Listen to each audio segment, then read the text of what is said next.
Okay, it says that we have excellent connection now. How is that, Charles? Can you look on YouTube and see if we're good? Uh, We are very apologetic for this technical difficulties we have, but we definitely trying to get everything fixed on our end. So we appreciate you guys for taking your time out with us here. Let's see. We are definitely back. Can you guys hear? Hold on, D. I can't hear you. uh-oh. No, that's my phone. That wasn't me. Okay. Yeah, I think All we right. I I think think we we're good. might be good. Okay. We apologize for the technical difficulties on our end, viewers, but we're back live right now. So appreciate you guys for your patience and waiting on us. So we apologize for that. So let's get back to the topic at hand. We're talking about generational wealth. And what I was sharing with you guys before we got interrupted and disconnected on the Wi-Fi end, um, earlier today, I was looking on the internet and different celebrities was talking about the generational wealth. I had heard, uh, Kevin Hart. He was speaking about it. Damon Dash, of course, with this guy's bubbly and wonderful personality he has, he was talking about the importance of generational wealth as well. So what I want to talk about today is because, as I was alluding to earlier, these are different conversations that we, in our households growing up, especially in my household and around some of my family members as well. When it comes to generational wealth, it's a subject that's not either had or people don't feel comfortable about talking about it, because when it comes to talking about finances, you know how it is. People be like, you know what, that's just a subject that you just don't want to touch at all. But I say that it's one of those type of conversations that needs to be had, because we don't discuss it, and what you don't know will definitely hurt you, especially when it comes to generational wealth, because it's very important that we have those different discussions, and to be able to teach the other generations that's behind us, our children, and explain to them and talk to them about finances and carrying on wealth and so on and so forth. So let me ask you guys this, okay? How do you guys feel about the topic of having that conversation when it comes to talking about generational wealth? And why is it that subject is a very touchy subject when it comes to talking about generational wealth? Go ahead, B Dub. Well, I mean, I think it's important because that's that's that's really the only way to ensure that your family, your legacy beyond you will be okay, right? Because Yeah. life goes on. We all understand that life goes on. When we leave, a lot of people gonna miss us, but they gonna still be here. And our DNA, if we procreate, we'll carry on and continue on. Um, and it's very important specifically for our community because we complain about being behind, but generational wealth is how we catch up. The problem is, and I'll dig a little bit more into this, opinion of mine later, but I think the issue is whether we want to hear it or not, and some people might not accept this, but I think in general, by and large, humans, people, all people are selfish. We're so focused on what I'm gonna do and what I'm gonna get and what I have, we don't think about what's beyond us. Like literally, you hear people say it all the time. People say, "Hey man, once I'm gone, it ain't on me. That's on whoever." And Right. which is, I mean, hey, however you feel is how you feel. But I think if we want to ever catch up in this wealth game in America, we got to start building generational wealth. And so we definitely should be having these conversations, and we definitely don't. Like, I was talking to somebody, and I was telling them, I was like, my parents, my mom, my dad, my village, my circle, or whatever, they put a lot of greatness in me as a person, and they did a lot to develop me as a good human being. But none of them taught me how to be wealthy. Though we never had those conversations. The only conversation was how to make it from this week to next week. I know how to stretch a dollar if I need to. I know how to eat for 2 or 3 weeks off of $20 if I need to, but I don't know Right. how to turn that 20 into 40 and that 40 into 80. That's something that I had to Right. start learning in my adulthood because I want to do different for those that's coming behind me. So it's Right. definitely an Right. important conversation that we all should be having, that we don't have, not Right. nearly enough.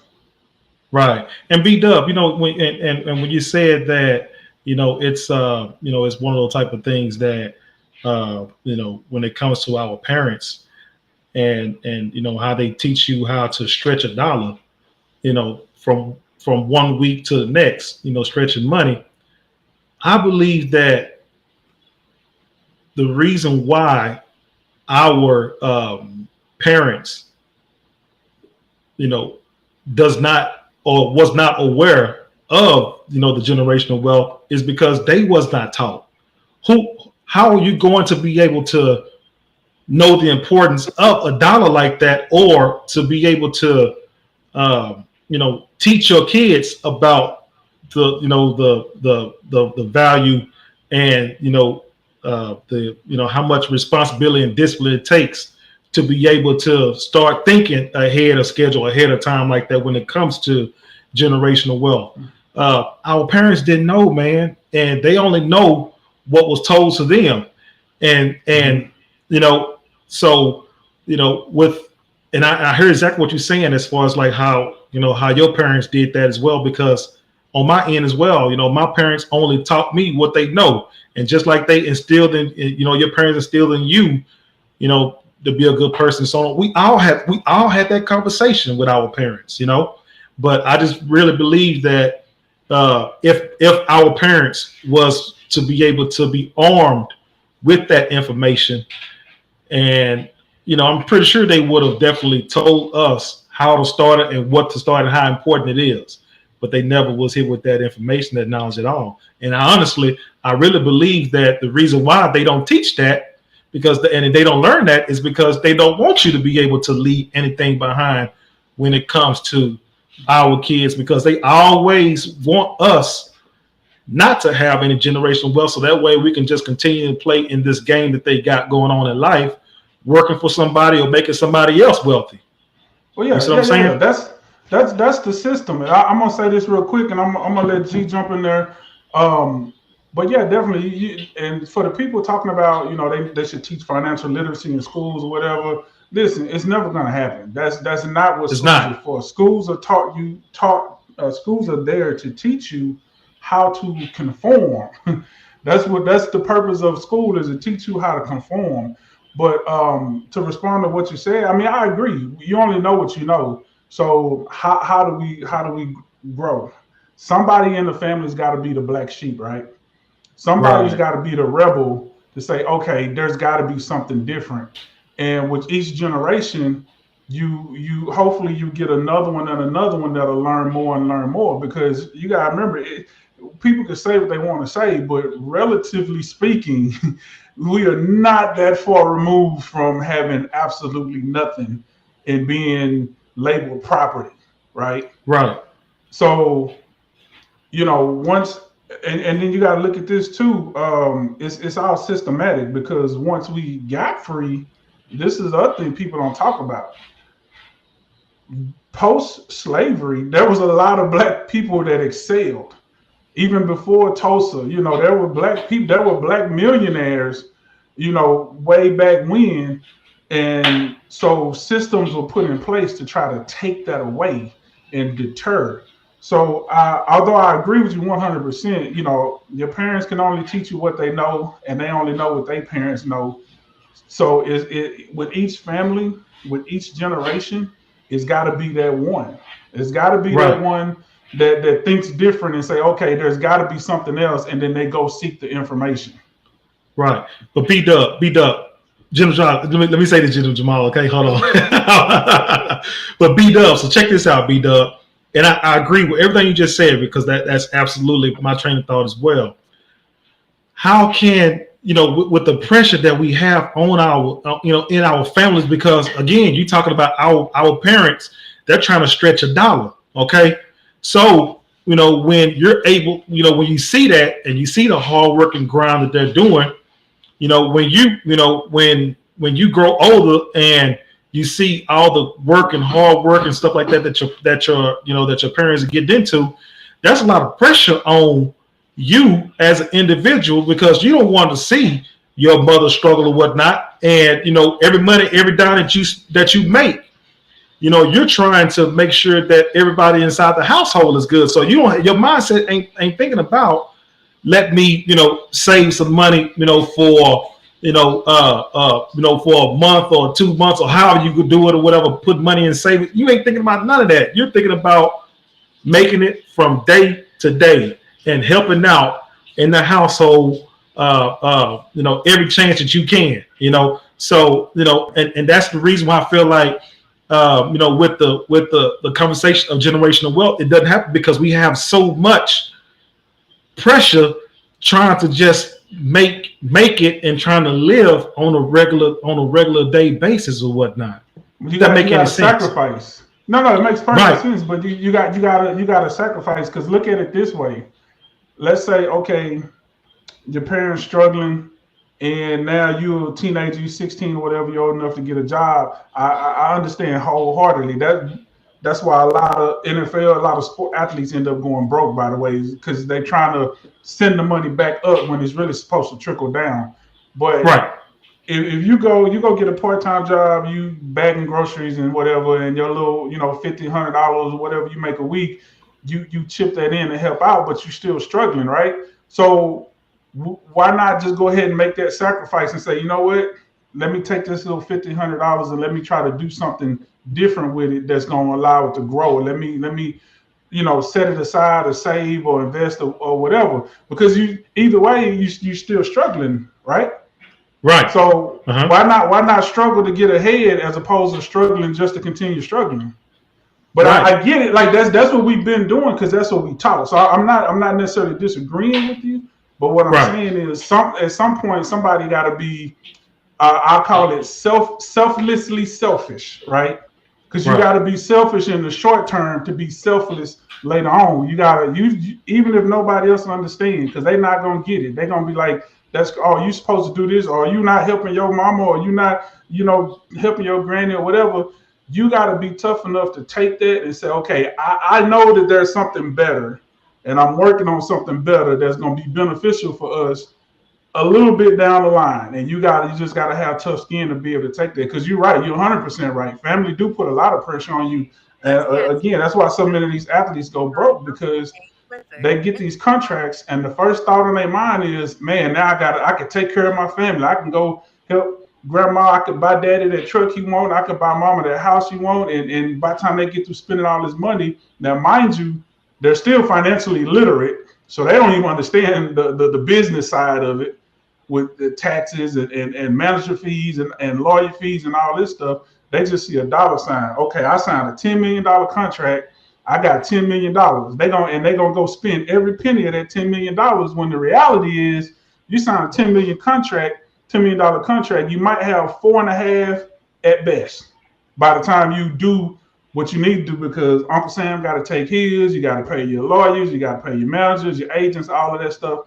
So you really don't have the money you have, but it's too late. You done already went bought mama a $2 million house. You done already went bought daddy a $200,000 truck. You done already gave your cousin $50,000 to start a business and pay for your sister to go to college and this person to go to college. And you putting all this money out there instead of taking it and saying, hold on, we've been broke for X amount of years. I understand I got this contract, but y'all need to understand we're going to be broke for about 2 or 3 more years.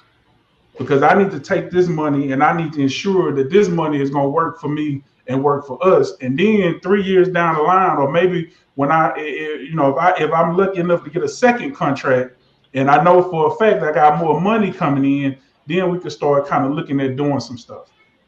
Right. Right. Jim Jamal, I know you've been patiently waiting, my brother. No.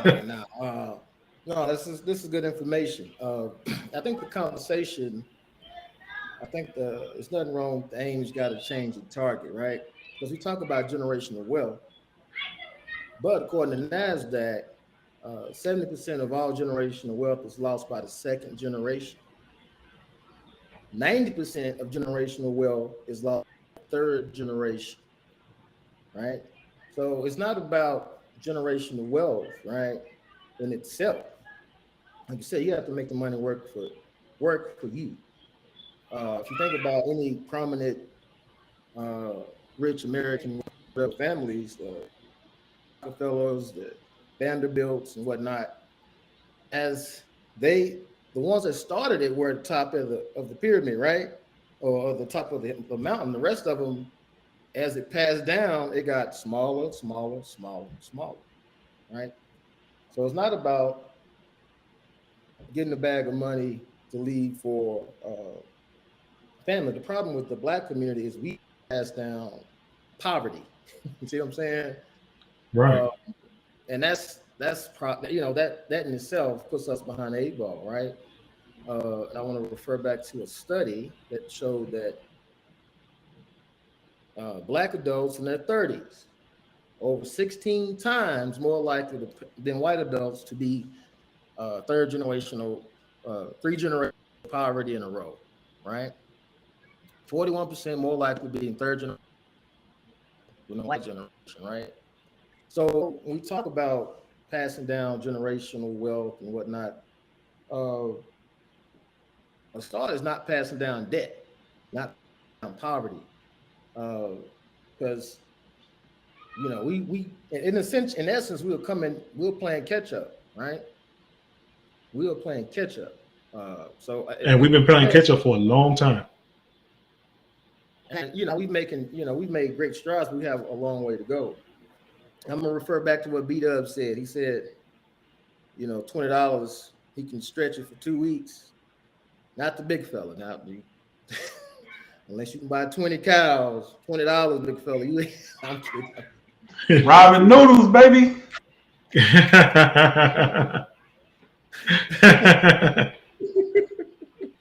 No, okay. So we live in a capitalist nation. You got to know where you're at. Like anywhere you go, you got to know where you at, right? These United States, capitalist nation, and I take this from Cloud Anderson. There's only one rule. The golden rule is not do unto others as they will do unto you, right? The golden rule is whoever has the gold rules. Okay. In college, I wrote a paper. I think it was a political science class, and basically it showed that 90% of all elections, whether it was federal, state, local, school district, wherever, there was one factor that decided the winner. And guess what that was? Who raised the most money, right? It wasn't about who was this party, that party. Whoever raised the most money won 90% of all elections, state, federal, local, right?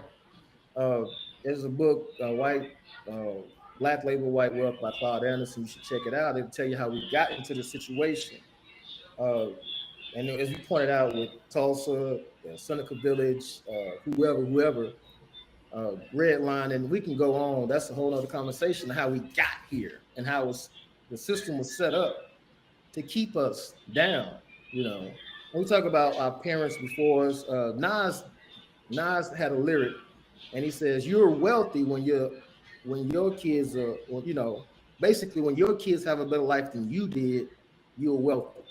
See, we believe we got to kind of stack up this treasure chest of money and leave it to your kids. No, the kids won't learn the value of a dollar, right? That's the problem.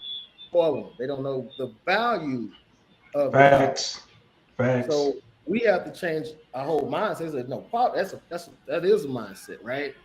no, you done enough. You know, all this, you always want to do the best for yourself, hypergamy. You want to do what's best for your family, but you owe it to do, uh, the next generation better than yours. And despite what the generation before us did know or didn't know, they gave you an upbringing better than they had, I can assure you.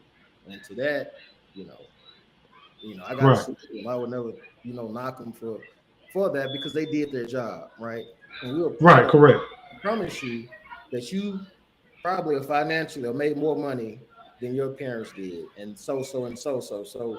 We're making strides. I mean, we always got these systems in place that's always coming to us or towards us, attacking us, and that makes us very unique because that don't happen with a lot of people or any other race. It's us, right? Think about the conversations that I had. Only we be having these kind of conversations. It's kind of rest of them, because another thing, we don't play team ball. Everybody else plays as a team.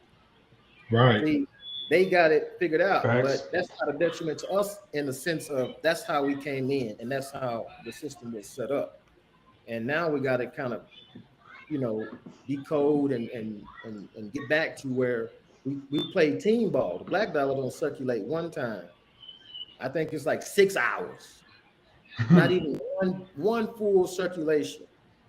So we got a lot of work to do. And right there, I'll leave it right there till we get to part 2. Right. And I definitely agree with that. Everything you said there, Jim Jamal. But I want to jump back on something what Big Dub has said, and it has something to do with with the dollar and making the stretch, and he tied that into with our parents whatnot. But I really believe that with the so much stress and pressure that our parents are on, especially if you have a parent or a father or a mom or whatnot, or either or, that they aren't aware of and how important it is to have that money, circulating or stretching that dollar, whatnot. They applying a lot of pressure on you as far as like saying, hey, look, these bills are piling up. This got to be taken care of. Hey, my truck need new tires. This need to be taken. And they, you don't have the time to sit back and try to even, muster up, saving any type of money at all or whatever, because like I said earlier, you're trying to be there to be supportive and help it out and holding your end of the bargain up when it comes to helping out around the house or whatnot. So it's really rough to sit there and try to, nobody ain't want to talk nothing about saving no type of money or generational wealth when you're trying to make ends meet, when it's real tough and things are just piling up on you. And when things pile up on you, it pile up on you. And now you got people walk around frustrated, people upset, angry, disputes break out. All this stuff happened because we don't know how to be able to have those discussions, manage money, and so on and so forth. We just can't. It don't happen in our households. Right. The one thing that I want to point out, my dad, he taught me, it's not what you make, it's what you do with what you make. I agree with that. Facts. So he didn't make the amount of money that I made, right? But he had perfect credit score. He didn't, they come from a generation. They didn't believe in credit cards and all this stuff. They didn't like debt. Even though he didn't pass down a pot of money or a business or whatever, it's those kind of lessons, those gems that maybe your granny or somebody would teach you. It ain't all about. You got to think. Typically, from the time you start working, some of us 15, 16, 18, to now, you've made way more money, right? Probably 4, 5, 6 times more. You notice that don't match because a lot of other factors play in. Inflation, you get more, you spend more, X, Y, Z, A, B, C. All the stuff we had now, it's like it became a necessity all of a sudden where it wasn't before, right? Right. You didn't need all that stuff before you got that money. Right. That return, all of a sudden, you didn't. You didn't need it when you didn't have the money. Now, right. Now I need. No, you don't. Yeah.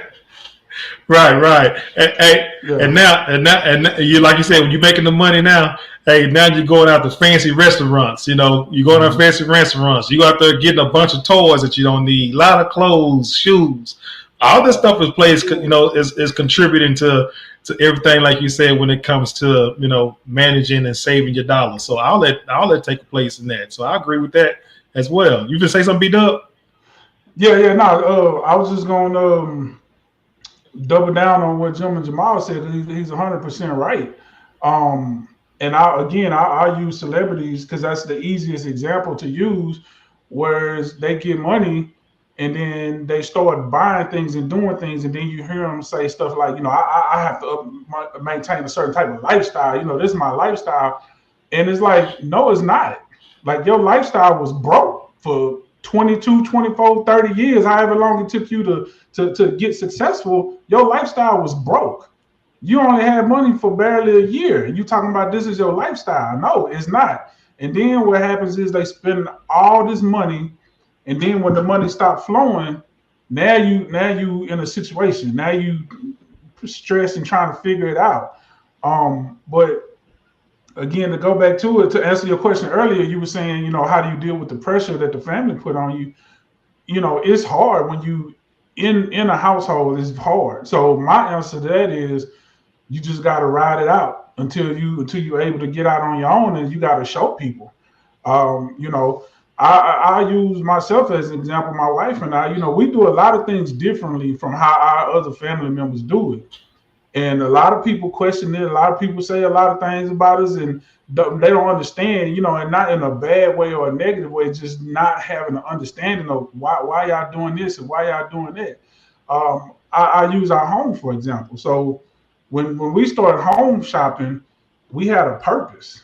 I mean, yeah, we wanted to, there's certain things that we would love to have in the home. And if we could get it, if we could check those boxes, that's cool. But what was more important to us was checking those resale boxes, because we already knew coming in, okay, we're going to get a house. We want to make sure we get in the right neighborhood. We want to make sure we get the price, the best price we can possibly get. And in 5 years, we're going to put as much into it. I overpay on my mortgage and try to put more equity into it. And in 5 years, we're going to start looking for the next one. And we're going to take that equity. And we really hit a home run to humble brag, because our situation right now, we already looking at a very, very sizable return over what we paid for the house, or what we paying for the house. And it's going to go up even more because there's developments going on in the neighborhood, which we was aware of, things that are going to bring the value up even more. So that was our thing. But, people ask, especially, they be like, well, y'all just bought that. Why y'all talking about selling the house and y'all just bought it? It's like, no, that's a plan. There's a plan. This house is for us. This is for us to establish a little bit of return. The next house is for the kids. We'll be in that house longer because that's the house that the kids will grow up in and go to school in or whatever. And then by the time we get to the end of that, then we'll be looking to build our forever home. Like that's the process we're going through, and that's how so many people do it. Because that's what I learned. And I know people personally, and I watch TV shows. You just research, and I'll tell you this. I'll say this real quick. So there was a guy I used to work with. We had the same exact position, made pretty much same exact money. Coincidentally, his wife is in the same field that my wife is in. They make right about the exact same amount of money. But here's the difference. My wife and I was living in an apartment, not really able to save a whole lot of money. We try to save, it's hard, just like we talked about. It's difficult because we wasn't making the right financial decisions, but not knowing that at the time, it was just like, we can't catch a break. We got car notes, we got this, we got that. Meanwhile, they got 2 kids. They live in a house in the suburbs. But we have the same exact income. They have more responsibility with those 2 kids, but by comparison, they live in a much better life. So I started talking to them, and I found out when they first got married, they got married when they was about 25. He said they bought a raggedy house in the hood. He was scared to live there. This is he's not one of us. They not one of us. One clear folks. But They bought a house. He said they was kind of scared to live there, but it's what they could afford. They worked on it, fixed it up a little bit. They lived in it for about 7 years. Once she got pregnant with the first baby, they knew they didn't want to raise their kids there. So by that time, the value went up. They sold the house, moved into a better home, and they walked away with about $60,000 profit from what they put into the house. Because that's how much. Because luckily, well, I ain't gonna say luckily, because they actually knew that they were gentrifying the neighborhood. So that's why they bought the house. They bought the house specifically because they knew the neighborhood was getting gentrified. They got in under a great cheap bargain basement fixer-upper price, put about $10,000 into it over the 7-year period, fixing things, little things up. They didn't do nothing major to it. And by the time they were ready to sell the house, they got all their money back plus $60K on top of it and was able to go buy them a nice house in the suburb, put a down payment, and their mortgage, because they put so much down, their mortgage wasn't much more than what they was paying for the other house. So they're still living within their means. And not only that, they don't carry a lot of debt. They got one credit card that they use. They pay it off every month. Meanwhile, we over here with 5, 6, 7 credit cards a piece, paying $1,000 a month just in credit card debt. They got one card that they use. They pay it off every month. They had one vehicle that they were sharing for a long time, but then her job moved further away, so it wasn't really feasible to share a car. So they went and bought a cash car. Like it's these type of things, and they got the money that they had left over that they didn't put down on the house, put that into a fund for the kids. So it's like you look at stuff like that and you say, okay, well, why couldn't we do that? And that's what I mean by somebody got to be the rebel. At some point, somebody got to be the rebel and say, hey, wait a minute, why can't I do that? Why can't we do that? And that was a good tipping point for me to make me step back and say, okay, we got to look at this thing again. We're not doing something like, and that's what got us rolling on the same. To make excuses and pretend that white people were just privileged and God just sprinkled some magic pixie dust on them and everything just goes their way. But when you get to looking at certain situations, you see that, okay, yeah, there's definitely some privilege on that side for sure. We're not going to ignore that, but a lot of it too is just knowledge, just knowing and understanding the process of how money works. So anybody can learn that process. Right. Yeah, we're gonna have more barriers for us for sure. I'm not gonna ever ignore or try to downplay that, but still, if you learn the process and you start working the process, you're gonna get those results. Eventually, at some point, you're gonna get those results. Right. Hey, listen, we got some comments in the comment section here. Barbara Sam says, yeah, and she says generational wealth is very important. You want to leave something behind for your children and their children for many generations to come. Beatrice says, when a family is living from paycheck to paycheck, it seems impossible to build for the future generation. And then Barbara Sam says, great point, B-Dub. And then Brooklyn Betty says, someone once told me the trick to maintaining generational wealth is to purchase life insurance policies. Right. I mean, she's definitely correct on that, because that's another thing I was going to bring up on this segment with you talking about generational wealth. There's so many later on. Because there's so many avenues where you can definitely invest into, so that way it can definitely help you out just in case something was to happen to the point to where there was an accident that was to happen that you can't no longer work, or God forbid, if you was to lose your life, okay? But, but like you said, B-Dub, one thing that I got out of that story that you told about, your friend that's making the same amount of money that you have, something about that guy that tells me that he was very strategic, and he had, like you said, he had knowledge about each and everything that every move that he made and every decision that he made. That was something that he knew when it came to making different decisions for his family.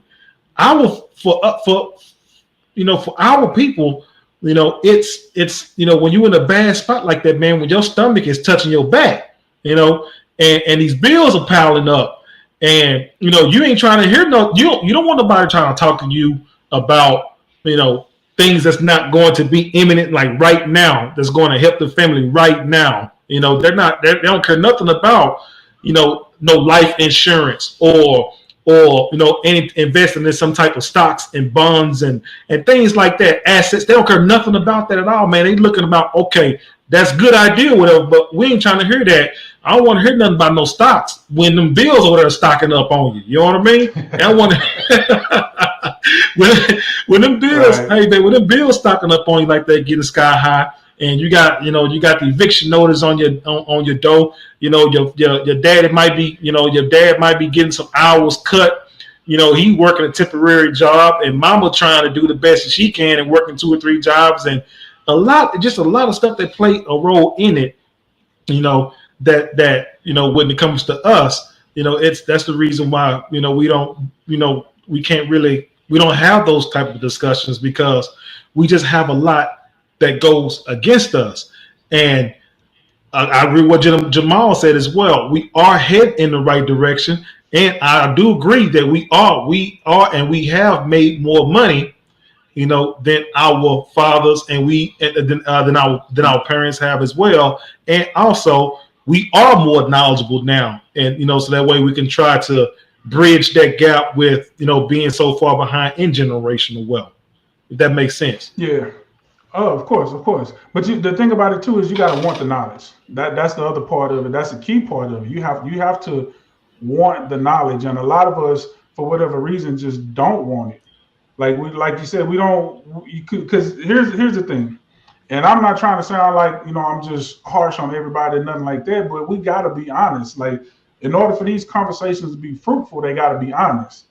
Because wealth, what we don't understand, we think wealth is making money. Black people think Right. wealth is making money. So we always feel the pressure to make more. But actually, wealth is about spending less. It's not about making more. It's about spending less. It's about input over output. And I don't care who it is, anybody that's trying to make that argument about not having enough or whatever, I guarantee you there's at least something in their life that they're paying for that they probably don't have to pay for, but they're choosing to pay for it because it's a feeling, it's an emotional, it's a luxury, it's not a necessity. Even down to living, because you have people. I talk to a lot of people, and I've had this conversation a lot. And there are people that are living in apartments that are paying mortgages when you could downgrade. I'm talking about they don't even need, like, there's one person in a 2-bedroom, 3-bedroom apartment, or 2 people in a 3-bedroom apartment with no kids. Like, why is that necessary? But you when you could just downgrade to a 1-bedroom and take the money that you saving, stack that up, save it for a year or 2, and then go put it down on a house. And in the meantime, make sure your credit's right, make sure you do what you need to do, and go buy a house and pay a mortgage to a house instead of overpaying for an apartment just for status to say, look at my big nice apartment. You know what I'm saying? So, and I know that's not everybody's situation. Some people really are struggling. But even the people that are struggling, I bet you there's something, at least one thing that they're paying for that they probably don't necessarily have to pay for. And that's where you have to find the money. That's where the money comes from. And this is what I tell people. And anybody listening right now, this is for you. This is for anybody that's in this situation. If you got a child that's under the age of 5, newborn, 1, 2, 3 years old, and you're eligible to get tax credits for that child, go to the bank, tell them you want to open up a custodial account. And what that is that's an account that you can open up in your child's name. So it's actually their account, but you have control over them until they become grown. Make two sacrifices. When you get to a tax return, I know you want to go get that car. I know there's a lot of things you want to go do. I know you didn't get the kids nothing for Christmas. You want to try to make up for it for tax season in January. I understand it, but just do me this favor, make a sacrifice. Take that couple of $1,000, $2,000, $3,000, put it in that custodial account, put it in a mutual fund. Do the same thing the next year. Do that. If you do that and your child is still 3, 4, 5 years old, if you do that 2 times, you won't have to worry about that college. Yeah. So think about that. We're talking $5,000 to $6,000 in an account, and then you let it ride for the next 16, 17 years until they graduate high school, get ready to go to college. That college will either be it'll be paid for or it'll definitely be close to paid for. So worst case, and then let's say they do good in school, they do good, they get good grades, and maybe they play sports, they get a scholarship. Okay, cool. Now they go to college for free. Now when they graduate college, they got their down payment for their home. You got to start it, because this is the thing: generational wealth is not created by one person. That's why I don't really feel no stress, because it's like I'm not trying to create generational wealth. I'm just trying to start the process. I'm trying to put the building blocks together, and important to learn it, because what Jim Jamal said earlier, you can't just pass money. You just pass the money, and the money gonna be gone. You have to set up structures, and we can. That's a whole nother thing. Like, we could come back and get into it, because I'm not completely knowledgeable on it. I'm in the learning process of learning about trust and how that works, and living wills and stuff like that. Like, I'm getting this information now because I want to know how to make the money maintain, and that's how you do it through different stuff like that. Like you said it earlier about the life insurance. I have we both have a term life policies, my wife and I, but I also have a whole life policy, which I didn't even know. Like, I've been having this policy for 10 years. I just found out that there may be a way that I could borrow money off of that policy tax free. That's right. I didn't even know that. I literally just learned that the other day. I was watching a video on YouTube. So you have to want the knowledge, number one, and then you have to seek it. Right. And that's how it works. Right. Jim Jamal, you got something? No, I mean, he's knocked out the park tonight. Obviously, having we talk about insurance and things of that nature. That is a mindset change in itself, from where maybe before that wasn't there. A lot of people in other societies, that is how their wealth is created, or at least maintained, or at least a bailout. The problem with Black, we can't afford to fail, right? There's no safety net. So, we mess up. It is what it is. So, you figure out, like you said, like I said, it's not what you make, it's what you do with what you make. And he hit it. Like, okay, you remember when gas was 79, 89, 90 cents. We used to just go riding, right? Riding was a thing. You would fill up a car, like, man, we just gonna go ride. No, not every now. I'm like, I don't need to go there because gas is this price, that price. You didn't need all that stuff that we have now. It's a mindset. Yeah. And again, you have to have infrastructure. You got to have systems in place. And I'm going to say one thing, because one of the comments was about life insurance, which is very important. I would say what was probably more, especially return on investment. Most of us, we let granny's house go, right? Let's talk about it. We got a part to play in our own. If we're going, like you said, if we're going to have an honest conversation, let's have it. If you want it to be beneficial, maybe granny's house was in the hood. Well, when they was there, it wasn't the hood. It turned into the hood because of the whole plethora. Correct. Right. I don't want to live here. It was a flight, right? We come from inner city. Everybody want to go where? To the burbs. Yep. Right. Nobody want to maintain granny's house. Granny's house probably paid for. Granny and Papa paid for that house. Yep. We let it go just off back taxes and stuff, just because it got disheveled and whatever, and somebody not looking like you got it for pennies on the dollar. Right. They flipping that, and they making that, a vessel to fund their next or third generation, because real estate is the number one vehicle for wealth transfer, right? If you kept granny's house and kept it, that was an investment property. Even if you just paid the taxes, kept the land, it was worth something. Granny and Papa, with their whole lives, paid out that property, and you let it go because you didn't want to pay taxes, you didn't want to live in the hood no more, you went to the suburbs because you want a better life. And now you live in an apartment or something. You could have kept that, invested in it, and been getting a monthly residual check of some sort, and you could have passed that down for sure. So there are different avenues.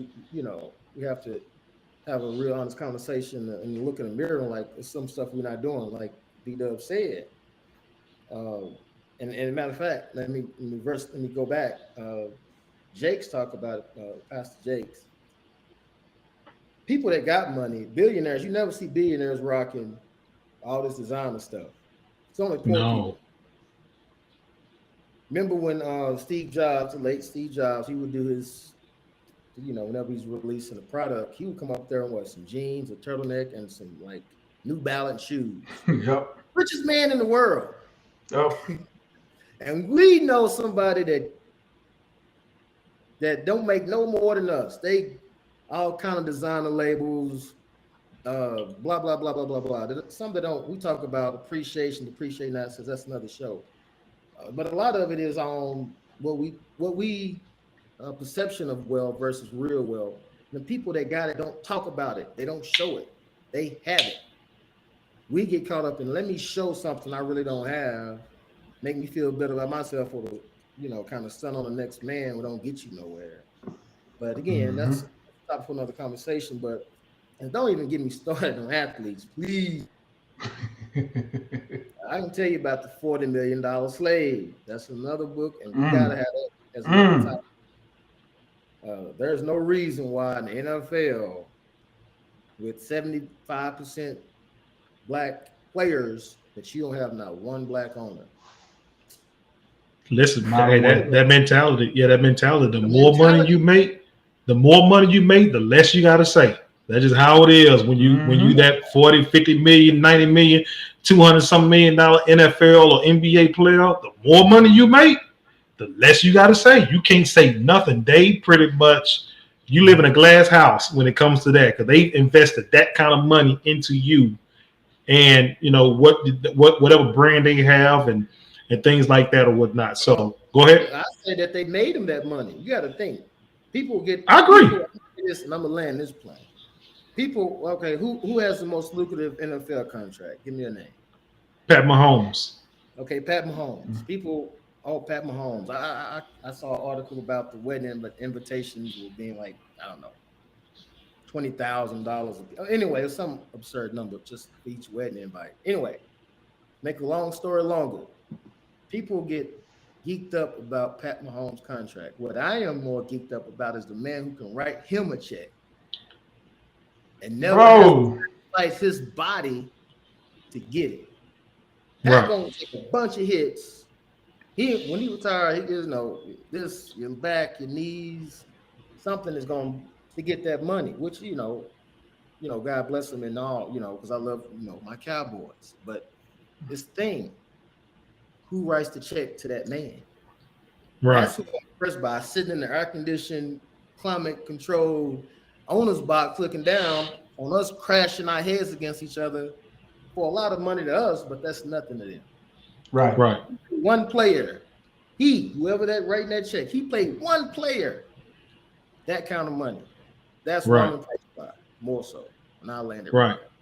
I'm gonna give you another story. Jim Jamal. Jerry Jones of the Dallas Cowboys. All right. So there was a news reporter. Huh? Why can't you talk about Master Jerry? There was a news reporter that asked, I think it was like two of Jerry Jones's grandchildren, his great grandchildren. All right. So they asked the youngest one, who out of all of these great players for the Dallas Cowboys, which one would you want? Who do you want to be? That little boy said, I want to be Emmitt Smith, Troy Aikman, one of them, So they asked the oldest boy, the one that's being groomed, they asked him, who do you want to be? He said, I want to be Jerry Jones. And I'm like, whoa, that kid there, he's been groomed. They grooming this kid for him to be able to be the next generation of Jerry Jones. He don't have no interest.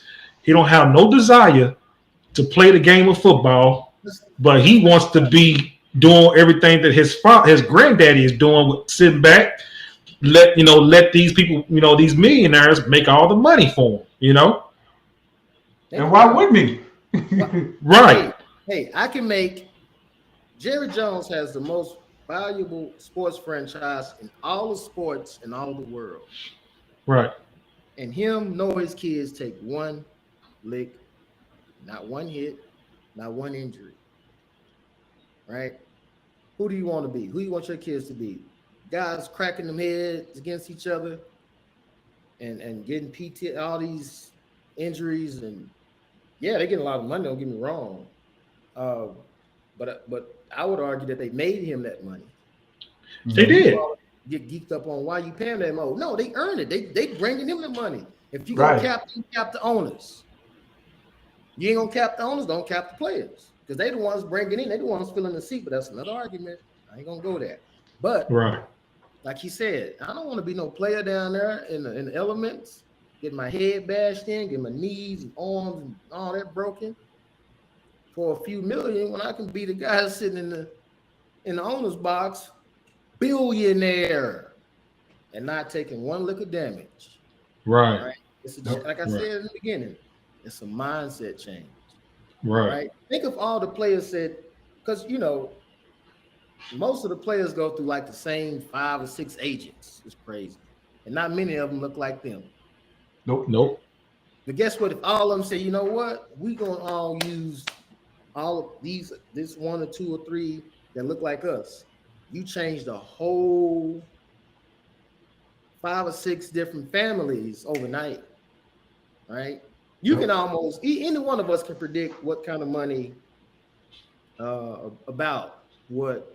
Let's just say Lamar Jackson. He's kind of the next big contract that everybody's talking about. I don't need to give one of them a percentage of this to know about where my market is at. Is the point I'm making. That's why he's doing it himself. Now, there are some detriment. There are some stuff that, comes with being your own agent. Like I said, he who acts as his own attorney has a fool, for a lawyer, whatever. But there's something to be said. He knows about what I'm going to get or what about the market I'm in without having to give somebody else that kind of money. Right. Again, these sports agents and whatever, they getting hundreds of millions of dollars. They never having to get a hit, take none of this stuff, none of these scandals, none of the punishment off of us. Right. Think about if we just decided we're gonna only deal with us like they do, and it's not anything other than they play team ball. Everybody plays team ball. That's it. We do, and I'm gonna leave it right there. Y'all gonna get me started. And think about this. I'm gonna throw this out there real quick. So Jerry Jones bought the Cowboys, right? What was it, back in the 70s, whatever, or 80s? Think about how many players have come and gone in and out of the league since Jerry Jones bought that team in and out, because they age out. You play a few years, you get hurt. Now you're hurt, you can't play no more. You go in and out. But to your point of what you said, he been there for 20, 30 years and he chilling. Ain't had so much as a paper cut. But he's been with the organization that long, making all that money, and you've had probably 40, 50, if not 100 players just with that organization alone come in and out.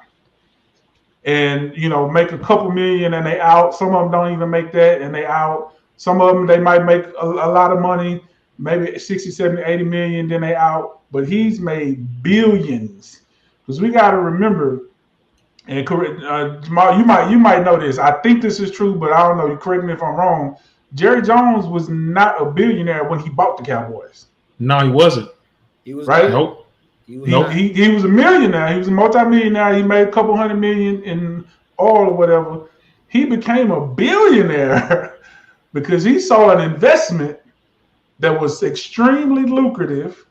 He took his business marketing skills and marketed it, and that's one thing I will always forever give Jerry Jones credit for. I can't hate, I can't knock on none of that. He definitely marketed his product better than anybody has ever done, and created that money. But he's never taken a snap, thrown a ball, caught a pass, tackled nobody, put on a uniform, never even broke a sweat. Right. So, and it's funny that you said that earlier, because I swear I've said those exact words to people all the time. Like, think about it, because people, man, LeBron got this much money, this person got. I'm like, okay, they got that much money. Think about the person that gave it to him. Like you Right. gotta look beyond. You gotta say there's something different, and you gotta look beyond. And I'm gonna throw this out there too, and we can move on. Just talking about perspective and understanding. And Mr. Know-It-All, I don't know if you remember a few days ago I had a conversation, and I was telling you about a Facebook post that had popped up, and it was like I guess it was, you can call it a sign or whatever, given the topic of today's show. It was one of my Facebook memories from a year ago, and I said was, if I tell somebody I'm gonna die broke, people won't bat an eye, and most people will say that they can relate. But if I tell people I'm gonna die a millionaire, people look at me crazy and confused, and they don't understand. Like think about that. That's how, and I say that only to say this. That's how far behind we are in the understanding of wealth, because there's zero understanding, and we have to start educating ourselves. We got to keep having these conversations. These conversations are very important. We got to have these conversations within our homes. We got to have them in the community.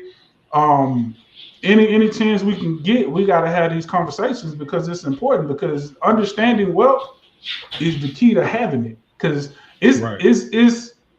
it's hard to get rich. It's easy to build wealth, and a lot of people don't realize that.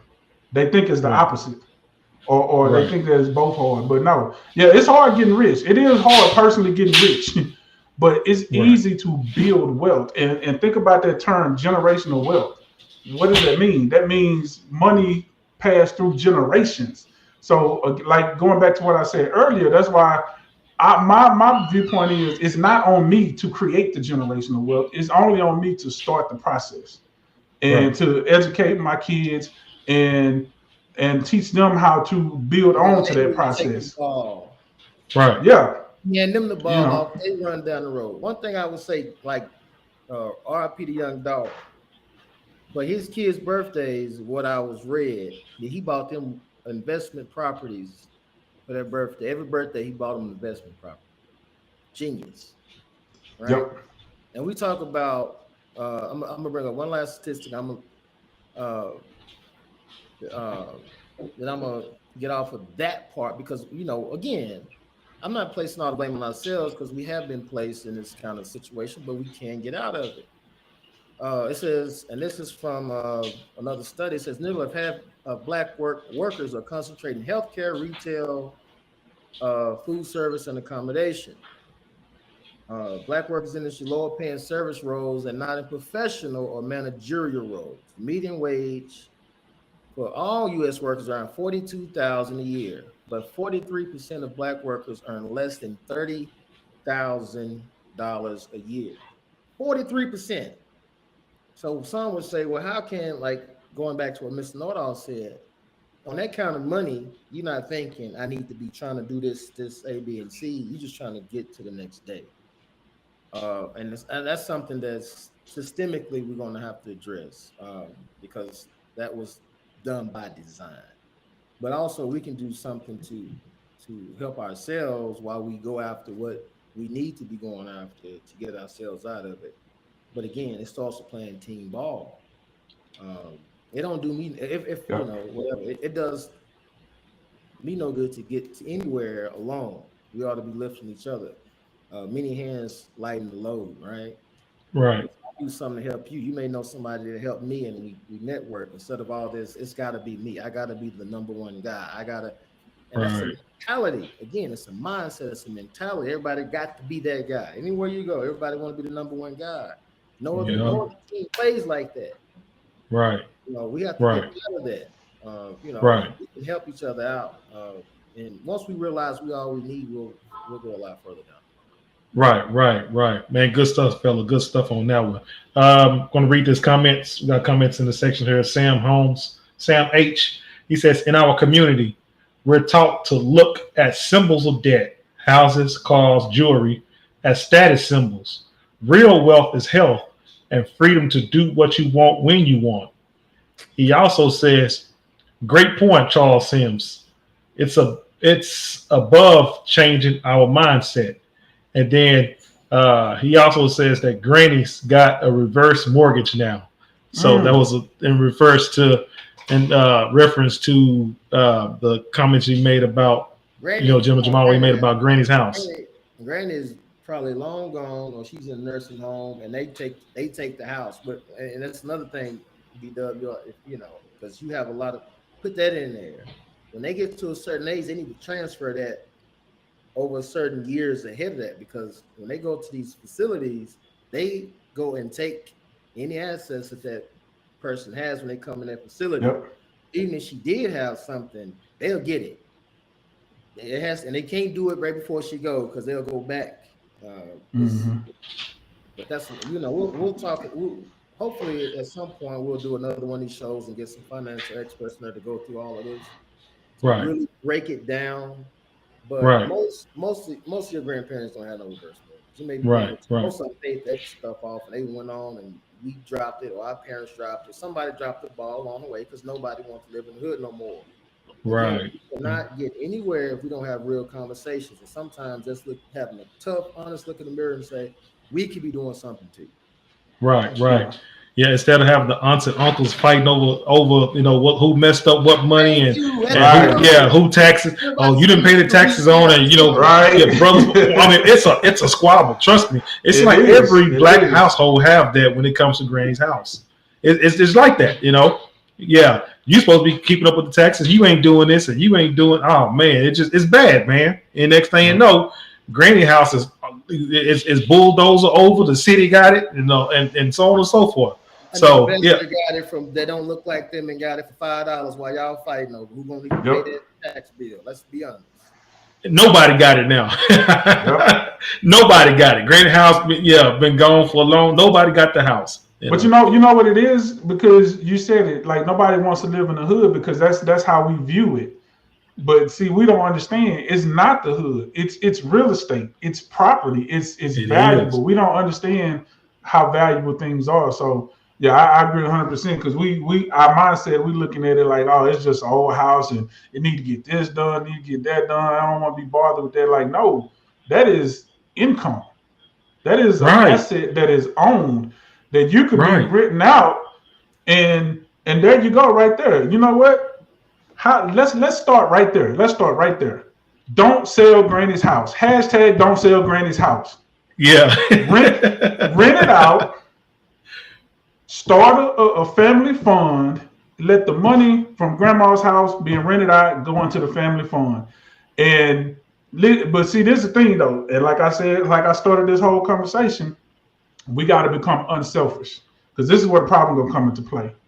See, a lot of the olders are not gonna benefit from that fund, because it's not gonna really be worth doing anything with for years and years to come. So the older aunties and uncles and stuff, they're not gonna be down with it. Some of the older cousins probably not gonna be down with it.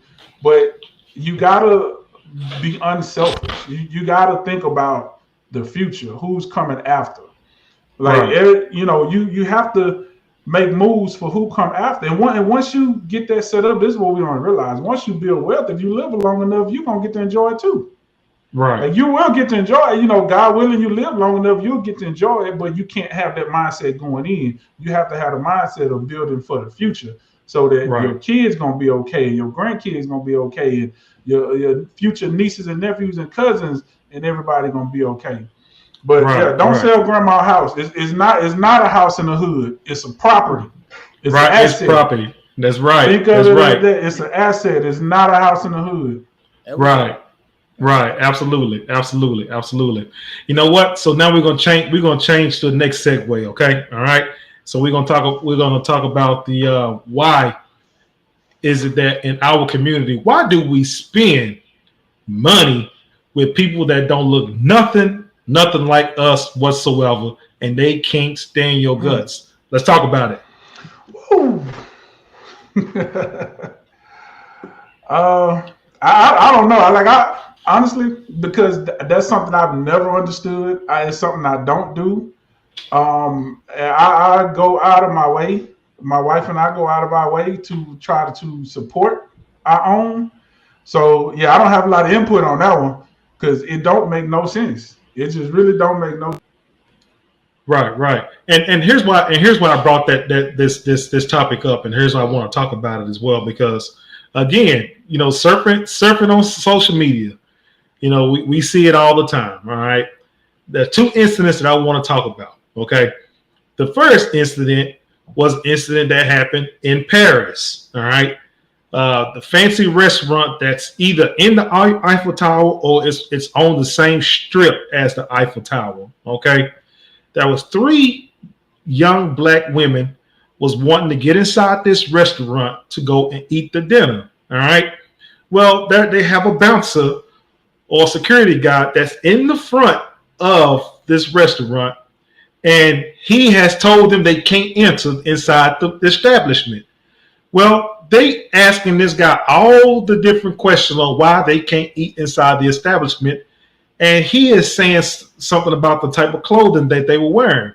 Well, meanwhile, while he's talking to these young ladies, a bunch of young white women that was pretty much dressed the same way that that these black women were dressed as, they're just going behind this guy. He sees them going behind him, and they're going inside the establishment. They was pointing at the bouncers like, "Hey, look, what's going on? They got the same thing I have on. What's the problem?" He wouldn't talk to them at all. All right. So that's the first example. The second example is what happened with the rapper named Jim Jones. All right. He's in New York. Okay. He's going to the I think it's either Gucci or Louis Vuitton. All right. He got 30 bands on him. Say it again. It was Louis. Okay. He had 30 G's on him, 30 bands on him. All right. And he gets on live because he felt disrespected because they won't give him the service that he needs. They won't bring him his special house wine, because if you're a customer like that, and you spend a lot of money with them, supposedly, you get this type of special treatment and service that they bring you this nice fancy wine, and they treat you like royalty. But he gets online complaining about they don't want his money, and they treat him wrong, and because of his skin color and so on and so forth or whatever. And it's mind-boggling to me that you are trying to give away your money, your hard-earned money. You trying to give it away to somebody just saying, "Look, we don't care nothing about your money. We don't care nothing about who you are or what you do and XYZ. We don't care nothing about that. Move along and beat it." But you're sitting there begging these people that don't know, that pretty much just treat you any kind of way. You're begging them to treat you a certain kind of way. I never understood that. I never understood that whatsoever. Why we feel that we have to be able to, do business with people that really don't want to do business with you at all. They have to do they do business because only thing they want from you is the money itself. But once they got your money, it's a wrap. It's done and over with. They're not going to, and some of these people that we go give our money to, they don't they'll set up shop into your neighborhoods, into our neighborhoods, right? Okay, they'll set up shop there and do business with us. But then when it's time for them to circulate their money, it ain't going back into our neighborhoods. They go spend their money somewhere else, and we're sitting there trying to beg these people and spend money with them or whatever. But it's their money is not they're spending their money somewhere else. So how do you guys feel about that? It's crazy. I'll say this real fast. Like I said, I don't understand the mentality. I don't get it whatsoever. But I think it go back to the comment section. What Sam said it's that idolization of these things, because being able to go and spend $30,000 at the Louis store is a status symbol for us. That means I'm somebody because I was able to do that. And to not be able to do it, to get denied, he probably look at it. It's probably not so much about the disrespect or feeling disrespected. Really, subconsciously, he probably feeling like, well, maybe I ain't the man. So it's a, what I'm saying? It's an ego. It's more ego than it is disrespect, because you got to peacock and show that you can spend this money and do this stuff at these places, and that's the result. But it's Right, right, right. It is crazy. It's insane. And like you said, his ego got the best of him, and he feels some kind of way because they won't, show, like you said, they won't show him that he's the man, and he feels some kind of way about it. But I'm like you, B Dub. I'm not finna sit here and I'm not going to go at it and argue with you about where I need to spend my money at because, matter of fact, I feel that if I do go and spend my money there at an establishment that don't want me there, now I have to worry about, okay, what if this is a restaurant that I'm going to? Now I'm gonna have to worry about the people that's back there, preparing your meal for you and stuff like that. You know what I mean? That's all the things that creep up in my mind when it comes to situations like that. You know what I mean? Jim and Jamal, what you talking about? Think about, brother. Okay, I'm gonna be real brief on this one. This one's gonna be easy. We see time and time again these dang nail shops, beauty salons, these certain people, they be whooping them sisters upside they butts, right? I mean, they be wearing them out, right? I remember one time, I forget the city, but these shop owners kind of got sideways with some sisters and put hands, feet on them, men and women, on these sisters. And so the community route, it's like they came back, they wasn't happy with it. They destroyed a little property, but for one set an example, like we don't tolerate that. But there was a line of women waiting outside to go back and patronize yep. that business in the hood. Most corner stores, the owners do not look like them. Nope. It only happens in our community. We have ourselves to blame. Y'all don't got to go there. If they're not going to respect you, don't patronize them. Right? We go to a black-owned business, and like if they don't give you 5-star treatment, y'all chopping them up. Man. But the other ones, they beating y'all, shooting you, stabbing you, disrespecting you. We've seen time and time again. Guy in New York stabbed. I forget the young lady's name that was in L.A. that started that. They burnt that thing down. Shot her in the head. Mm-hmm. All the time, sisters getting their butts beating these nail shops. They go right back, patronizing them. No problem. You go to one black-owned business, and they was late, and they was this, and it. You give them one and done. Right? They take that money and they bounce it around their own community. This is why our money don't bounce one time. It bounced 6 hours, where in other communities they bounce 12 times, 13 times. We can't get it to bounce once because we get it and it's gone. Because the people that's getting money in our community taking it to their own communities like they supposed to. They playing team ball. I'm not knocking them. We need to learn to play team ball.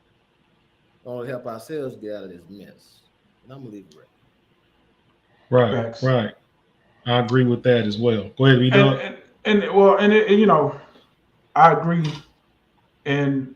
But there's another side of it too. And I just want to say this, and I don't want to be too harsh on black businesses because it's not even just black businesses. This is just small business. I don't care who the owner is.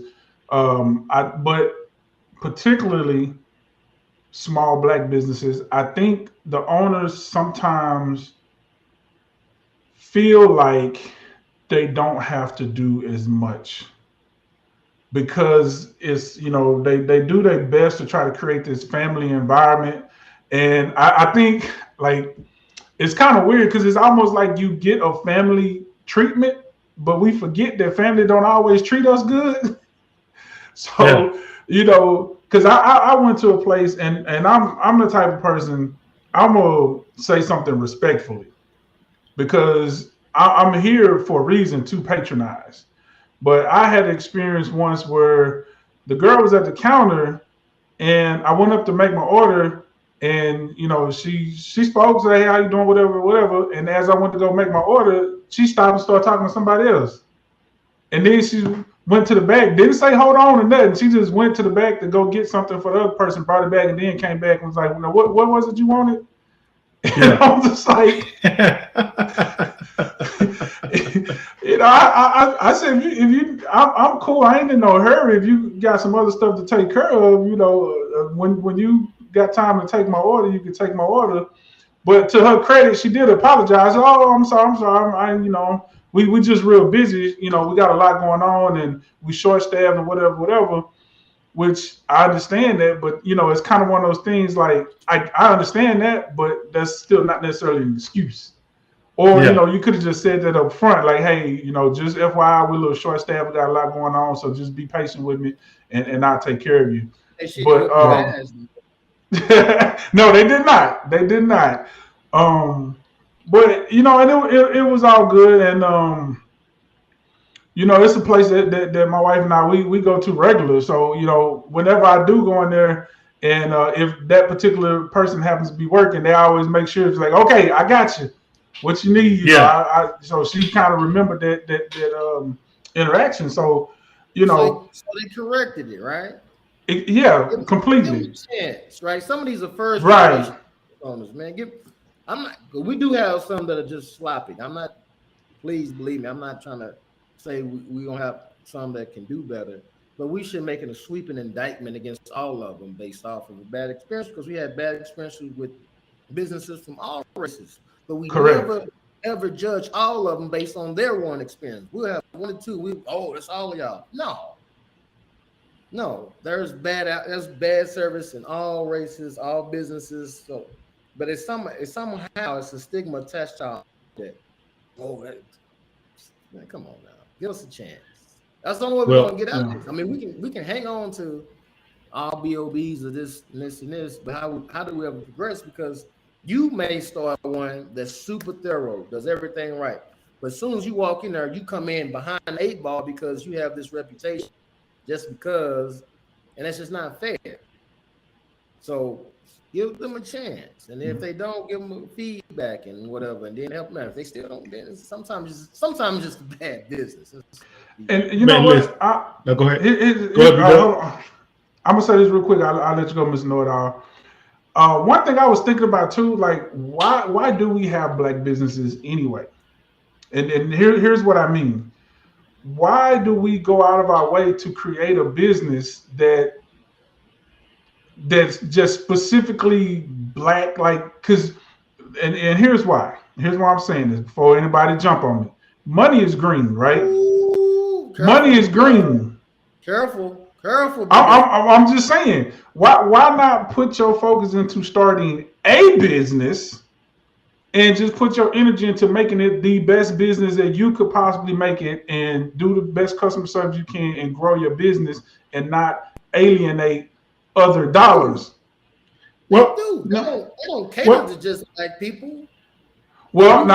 People to make a point to support their own, not that, like Claude Anderson said, you do business with anybody. You see what I'm saying?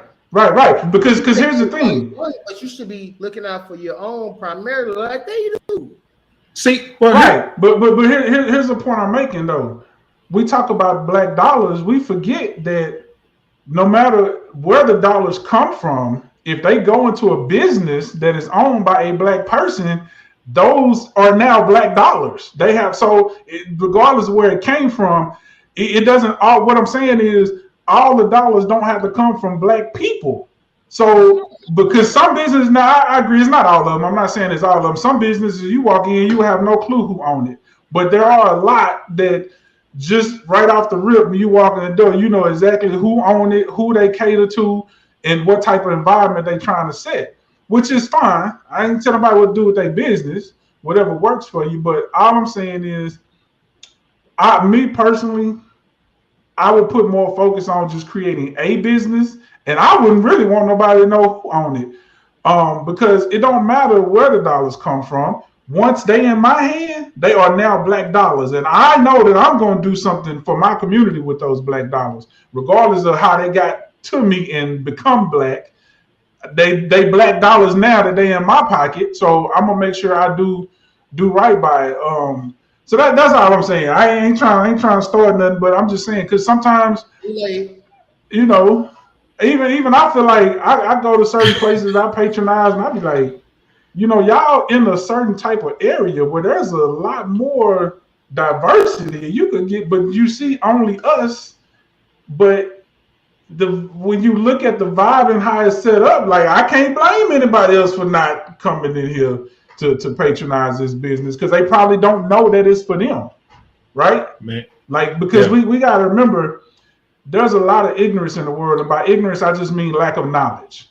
Yeah. And people believe sometimes what they see on TV and media, and if we portray it a certain way, so other demographics, they see something, and in their mind, they might honestly think, "Oh, this is not for us. This is for them."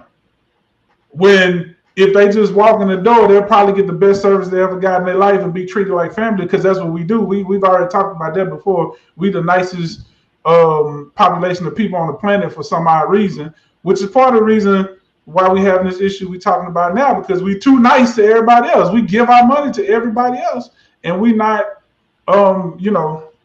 self-aware enough to keep it in the community. And one more thing, real quick, also too.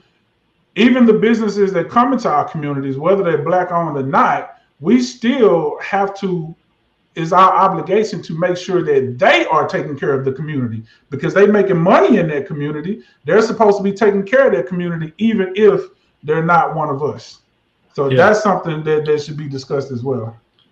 Well, I tell you what, with them black businesses, those black businesses we talking about here, those are my kind of places I like to eat at for some reason. I want to, hey, when you go inside there, that soon you hit that front door, that old bell been ringing. Soon you hit that front door, it's hot inside there.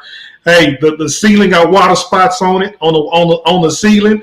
They got an old 1971 high school football menu of your high school football team sitting on the wall there, and on the tables, huh? Be the best food. Yeah, the best food, man. Hey, and them tables got the red and white picnic handkerchief looking tablecloths on there. It's sticky, and it got holes all in it, and the seat ain't got no leg on it. Those are the kind of spots I like to eat at, man. Yeah, and they talking to you crazy behind some bars. Yeah, that's what I like to eat at. They got some best food back there. And the person back there cooking probably just got off of going through rehab with some drugs or something like that or whatever. I like to eat at them kind of spots. Them my kind of spots like that. Not the rehab. Yeah, he just got out of rehab. Yeah. He trying to get his life back together. It's hot back there like a summer gun. Yeah. So those my kind of spots. I feel that though, definitely for sure. And I, like I said, those places are important. I ain't mad at it, but I think it's just something to think about too. It expanding and diversifying to bring in more dollars to this black person so that they can do something with it in the community. Right. But I'm go ahead, go Jim Jamal. Go ahead. I'm saying because a lot of times we get exploited as a black-owned business. You ask why it's important. It is important because people now make a concerted effort to spend with a black-owned business especially under the climates, right? And you look at hair care products, a lot of them Africans, all these kind of companies are not black-owned, right? If you look at advertising, you would think Popeye's chicken was what? Owned by this black lady. Right. That it ain't. So you ask, why do you have to say black-owned or not? It's not like don't put whatever shoppers, whatever black owned. No, they just want you to know the real. Like, if you have an option to spend between them and them, and this is in your community, you want to spend locally because at least that person may live around there, have family there, versus the people that y'all giving money to because whatever, they're going to take it away and go to their own people, their own communities, and build their own stuff up. And the heck with y'all over here, which is what we have now, right? So it's not about you do business when green is green. Let's be clear. And be about, like you said, you give the money to me, it's not black owned, but that's a lot of you in your community, in our communities, ain't you on every corner.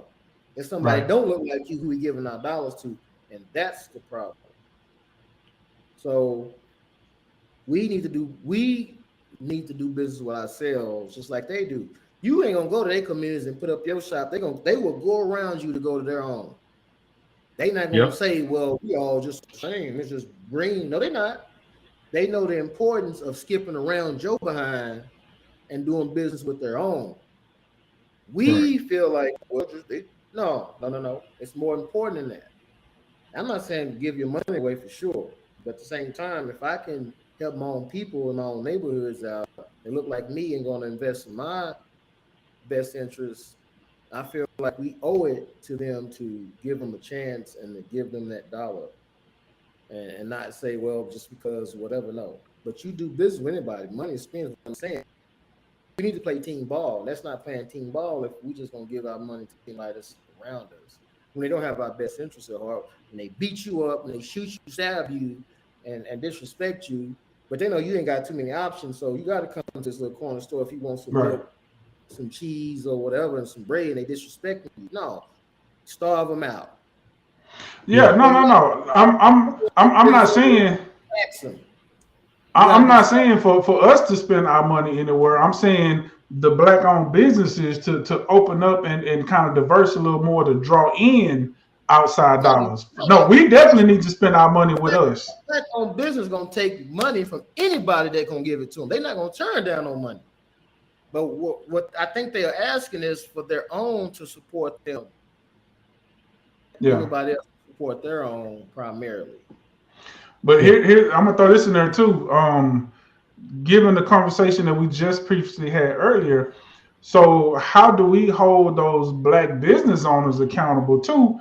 Because let's say the same way you hold the rest of them accountable. You don't watch their dollars. You don't watch anybody else's dollars. You hold the white accountable, the Asians, the Hispanic. Now you want to hold. Now you want to be in their pocket. Now you want to dictate. No. But see, but I don't give them my money though. That's the whole point. That's the whole point.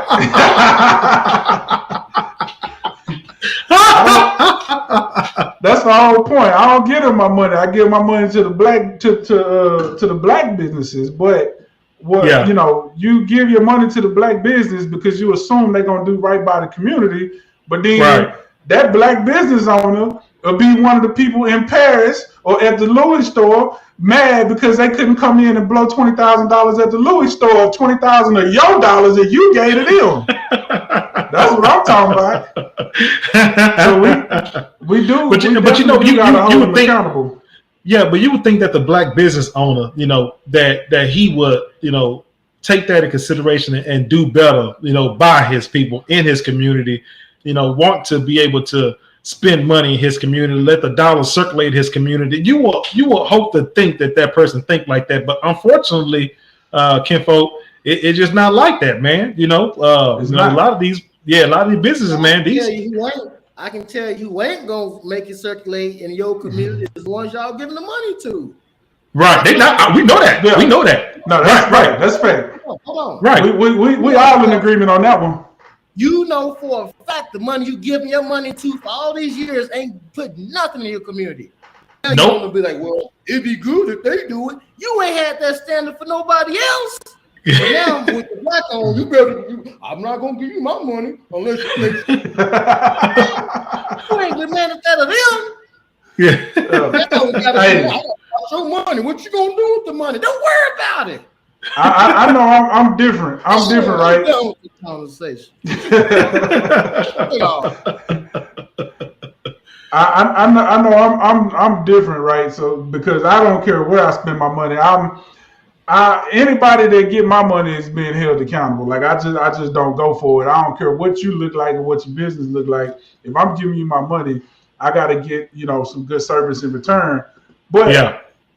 But I get what you're saying, Mr. Nordahl, and I get what Gentleman Jamal was saying, and I'm in agreement. Let me be clear. I'm in agreement on that part, but I'm just saying in addition to, because it doesn't matter if they allegedly black people spend 1.3 trillion or 1.4 trillion dollars a year or whatever. That's a lot of money too, Kimpo. That's a lot of money. That's a lot of money.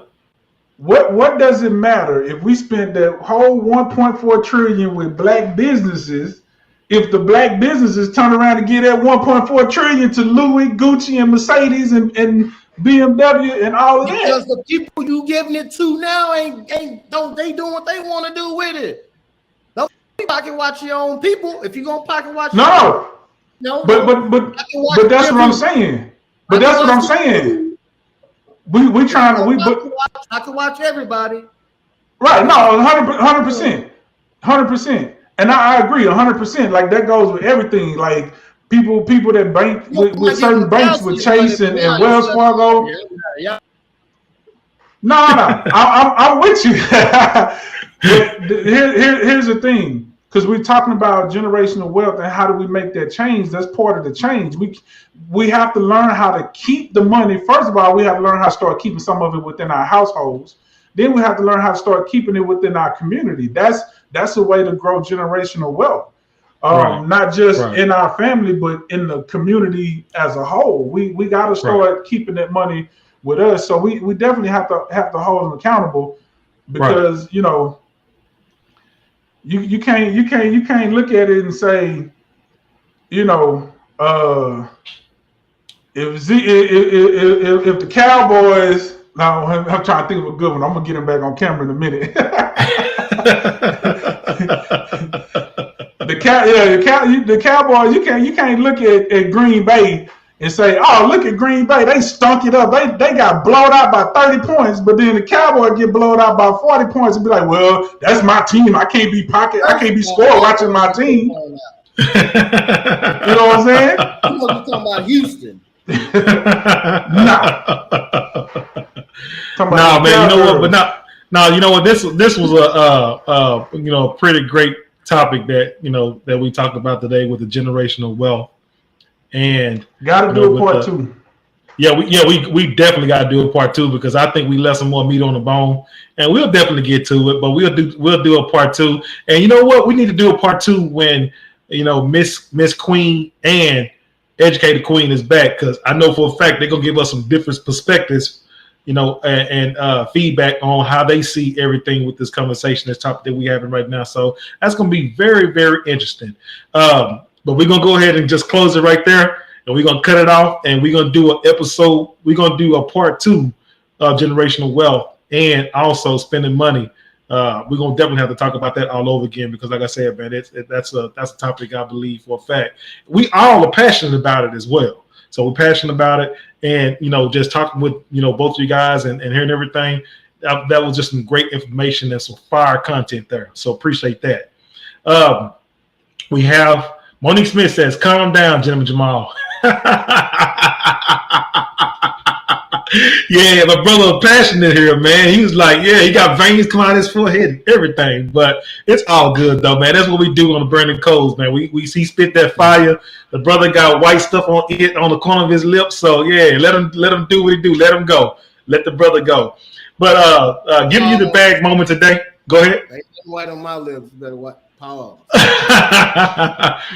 Giving you the bag moment today. It's going to be centered around, listen.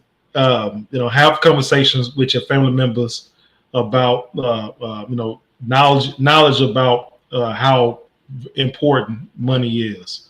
It's very important, especially it's important to our communities. It's important to our families. It's very important. So we have to understand the importance of money. So now that you got the bag, what you going to do with it? Anybody else got any final? Anything? Jenna Jamal, Boo's Widow. As always, if nobody told you they love your date, we do it. Nothing you can do about it. Yes, indeed. Yes, indeed. Nice. Hey, this is the Burning Coals podcast for episode number 7. Look out for episode number 8 when we start talking about the educational system inside the schools. And this conversation is going to be right on time, because school is starting back next week, and we're going to definitely touch that. So you guys don't want to miss it. Also, be able to make sure you go to YouTube and subscribe. Make sure you hit that notification bell. Subscribe to the Burning Coals podcast on YouTube. We on Facebook, Twitter, Twitch. Go to all social media outlets and make sure that you share the content. Make sure you subscribe. Hit the notification bell, because we come every Tuesday at 8 o'clock. You don't want to miss it. Also, be able, if you want to, leave your, your concerns, your thoughts, go to the Burning Coals podcast at yahoo.com. We'll definitely answer your emails there. So you can definitely reach out to us there. The Burning Coals podcast at yahoo.com. All right. Jim Jamal, Bougie Weirdo, Mr. Know It All. We will definitely be back and see you guys again. Let's go.